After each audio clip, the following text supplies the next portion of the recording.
जो सुझाव रखे थे और अपने प्रकांड पंडित का जैसा परिचय दिया था उसे सभी कांग्रेस के महारथी प्रभावित हो गए थे।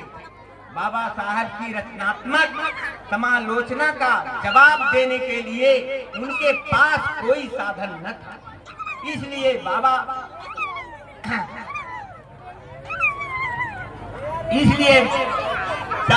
बाबा साहब को उन्होंने 29 अगस्त 1947 को बाबा साहब को संविधान ड्राफ्टिंग कमेटी का चेयरमैन बनाया। सर उमान अल्लादी, कृष्णा स्वामी अय्यर, एन माधव राव, सैयद सादुल्ला और बीएन राव मेंबर थे। ये संविधान के इतने 7 मेंबर चुने गए थे, लेकिन उसमें से एक मर गया, एक अमेरिका चला गया और एक भाग ही नहीं लिया, एक दिल्ली के बाहर रहता था।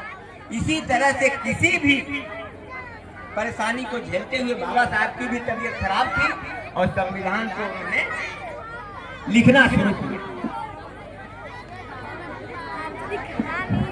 भारत के इतिहास में यह एक अनोखी घटना थी। कई सदियों की गुलामी के बाद जब भारत आजाद हुआ तो उसके संविधान को बनाने का महान और ऐतिहासिक कार्य एक अछूत विद्वान को सौंपा गया।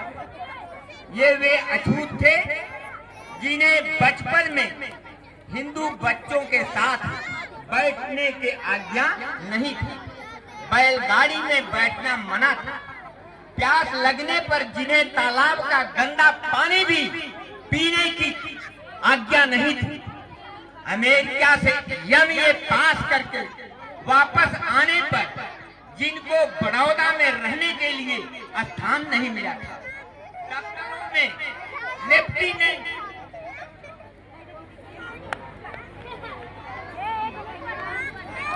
आप उनके बारे में लेफ्टिनेंट के पद आसीन होने पर भी चपरासी अपने अफसर की छाया से दूर भागता था।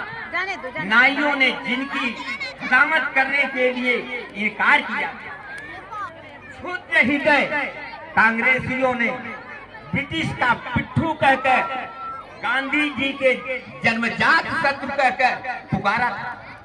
सन 1941 में वाइसराय के मंत्रिमंडल में एग्जीक्यूटिव काउंसिल